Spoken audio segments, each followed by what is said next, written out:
Hi అండి. Welcome to Ramya kitchen. మనమైతే ఇవాళ సోరకాయతో రెసిపీ తయారు చేసుకుందామండి. దీన్ని సోరకాయ తప్లెట్టు అంటారు, సోరకాయ సర్వపిండి అంటారు. ఒకవేళ మీరేమంటారో నాకు కామెంట్ బాక్స్లో కామెంట్ చేయండి. ఫాస్టింగ్ ఉండే వాళ్ళకైతే ఉల్లి వెల్లుల్లి లేకుండా ఇది తయారు చేసుకోవచ్చండి. ఇది చాలా టేస్టీగా ఉంటుంది. ఉల్లి వెల్లుల్లి లేకున్నా కూడా పిల్లలకి స్కూల్ నుండి వచ్చే వరకు ఇలా చేసి పెడితే చాలా ఇష్టంగా తింటారండి. చాలా చలువ చేస్తుంది కూడా మనకు సోరకాయ అనేది. ఈ సోరకాయ తప్పలెంటుకు మనం లేత సోరకాయ తీసుకోవాలండి. అప్పుడే చాలా టేస్టీగా ఉంటుంది మనకు. నేను లేత సోరకాయ ఒకటి తీసుకున్నానండి. దాన్ని సగం వరకే కట్ చేసుకొని తీసుకుంటున్నాను. మనకు కొంచెము ముదురు సోరకాయ అయితే గింజలు ఎక్కువగా ఉంటాయి, టేస్ట్ అంతగా బాగుండదు. దాంట్లో వాటర్ క్వాంటిటీ అనేది తక్కువగా ఉంటుంది.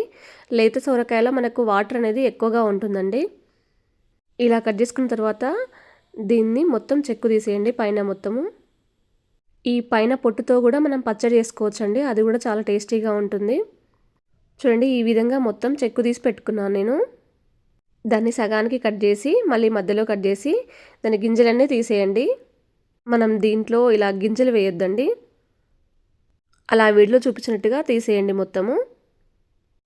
ఇలా మొత్తం గింజలు తీసేసుకున్న తర్వాత మనకు తురిమే పీట ఉంటుంది కదండి, దాంతో దొడ్డుగా కాకుండా సన్నగా తురుముకోండి. మరీ సన్నగా అవసరం లేదు, మీడియం సైజులో తురుముకుంటే మనకు సోరకాయ అనేది మనం పిండిలో కలిపేస్తే మనకు తెలుస్తుందండి. ఈ విధంగా సోరకాయ తురుముకున్నాను నేను మొత్తము. ఇప్పుడు ఒక బౌల్ తీసుకొని దాంట్లోకి బియ్యం పిండి అండి. మీరు ఫస్టే జల్లించి పెట్టేసుకోండి. బియ్యంలో ఏమన్నా రవ్వగా ఉన్నా కూడా పోతుంది మనకు, అప్పుడు చేయడానికి వీలుగా ఉంటుంది.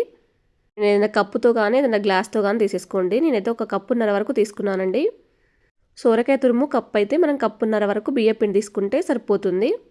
దీంట్లోకి ఒక 1 టేబుల్ స్పూన్ వరకు జీలకర్ర, అలాగే ఒక 1 టేబుల్ స్పూన్ వరకు నువ్వులు తీసేసుకోండి. మీరు కావాలంటే ఈ ప్లేస్లో పల్లీలు కూడా తీసేసుకోవచ్చు, నల్ల నువ్వులు కూడా తీసేసుకోవచ్చండి.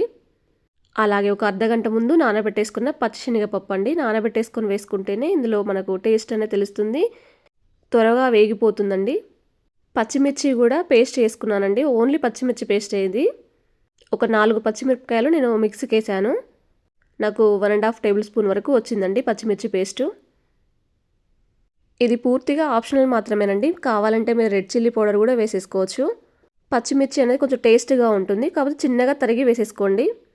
అలాగే 2 కరివేపాకు రెమ్మలు కూడా ఇందులో చిన్నగా తరుక్కొని వేసేసుకోండి. పెద్దగా వేసుకోవద్దు, కరివేపాకు రెమ్మలు అనేది మనకు బయట కనిపిస్తాయి అవి. చిన్నగా తరిగిన కొత్తిమీర అండి ఒక 2 టేబుల్ స్పూన్ల వరకు వేసేసుకోండి. ఇప్పుడు దీంట్లోకి మనం తురిమి పెట్టేసుకున్నాం కదండి సోరకాయ అనేది, ఆ తురుమంతా తీసుకొచ్చి ఇందులో వేసేయండి. ఇప్పుడు మీరు కావాలంటే దీంట్లో ఆనియన్ కూడా తురిమి వేసేసుకోవచ్చండి. ఒకవేళ ఫాస్టింగ్ ఉండే తింటే మాత్రం ఆనియన్ స్కిప్ చేయవచ్చు దీంట్లోకి. దీంట్లో ఇప్పుడు రుచికి సరిపడినంత సాల్ట్ వేసేసి వాటర్ ఏమాత్రం వేసుకోకండి. ఆ సోరకాయతో వచ్చిన వాటర్తోనే మనము పిండి అనేది కలుపుకోవాలండి. ఆ టేస్ట్ అనేది మనకు తెలుస్తుంది. అలా మొత్తం కలిపేసుకున్న తర్వాత కొంచెం ఏమైనా తక్కువ పడేది ఉంటే వాటర్ మాత్రం ఇలా చల్లుకోండి, సరిపోతుంది. పిండికి ఫస్ట్ అంతా పట్టించిన తర్వాత వాటర్ ఏమైనా తక్కువగా ఉంటే అప్పుడు చల్లుకుంటే సరిపోతుందండి. నాకైతే వాటర్ ఏమీ పట్టలేదు, నాకు సోరకాయ తురుముతోనే సరిపోయింది. పిండి అనేది ఒక 2-3 నిమిషాల పాటు కలుపుకుంటూ ఉండండి. మనం చేసేటప్పుడు విరిగిపోతుంది లేకపోతే. నేను ఒక కడాయికి ఒక 1 టేబుల్ స్పూన్ వరకు ఆయిల్ వేసేసానండి. ఆయిల్ మొత్తం స్ప్రెడ్ అయ్యేలా చేసుకొని కడాయికి మొత్తం ఆయిల్ స్ప్రెడ్ అయ్యేలా చేసుకోండి. చిన్న చిన్న ఉండలు తీసేసుకొని చేత్తోనే అలా గ్యాస్ మీద మొత్తం రౌండ్గా చేసేసుకోండి. మీరు కావాలంటే ఒక క్లాత్ తీసుకొని, కాటన్ క్లాత్ తీసుకొని దానిపైన ఒత్తేసి ఇలా వేసేసినా పర్లేదండి. దీనికి కంపల్సరీగా రంధ్రాలు మాత్రం చేయాలండి. అలా 4 హోల్ చేస్తే మనకు తీసేటప్పుడు ఈజీగా ఉంటుంది, గాలి అనేది పోతుంది, అంతా ఉడికిపోతుందండి మనకి ఇలా చేయడం వల్ల. ఆ హోల్స్లలో కూడా కొద్దిగా ఆయిల్ అనేది వేసుకుంటే మనకు ఈజీగా వచ్చేస్తుంది. ఇలా చేసుకున్న తర్వాత ఒక 30 సెకండ్స్ వరకు మూత పెట్టేసుకోండి, సరిపోతుంది. ఎక్కువగా అవసరం లేదు, మనకు ఆవిరి అనేది వస్తుంది కాబట్టి. ఆ మూత తీసిన తర్వాత మనకు అన్ని వైపులా కాలాలి కదండి, అందుకని తిప్పుకుంటూ ఉండండి. అన్ని వైపులా మనకు మంట తగిలేలా చూసుకొని, అప్పుడే మనకు అన్ని వైపులా కాలుతుందండి. ఇలా మనం తిప్పకపోతే పిండిలాగానే ఉంటుందండి. కొంచెం వెచ్చగా అయ్యి పిండి మాత్రం లాగానే ఉంటుంది. మనం అన్ని వైపులా కాల్చుకొని తిప్పుకుంటూ ఉండాలి. ఆ హోల్స్ దగ్గర కొద్దిగా మాడిపోయినట్టు ఉంటుందండి, అప్పుడే మనకు పర్ఫెక్ట్గా కాలినట్టు. చూడండి ఈ విధంగా కాల్చుకొని మనం ప్లేట్లోకి తీసుకుంటే సరిపోతుంది. దోస పెనం మీద ఎలా కాల్చుకోవాలో నేను చూపిస్తానండి. దోస పెనం కూడా ఆయిల్ కొంచెం ఎక్కువగానే అప్లై చేయాలండి.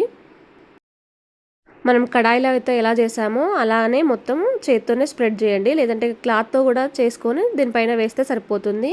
అలాగే యాజ్ ఈజీగా మనము హోల్స్ అనేది చేయాలి. సేమ్ అలాగే రంధ్రాల్లో మనము ఆయిల్ అనేది వేయాలండి. అలాగే అన్ని వైపులా కూడా కాల్చేసుకోవాలి.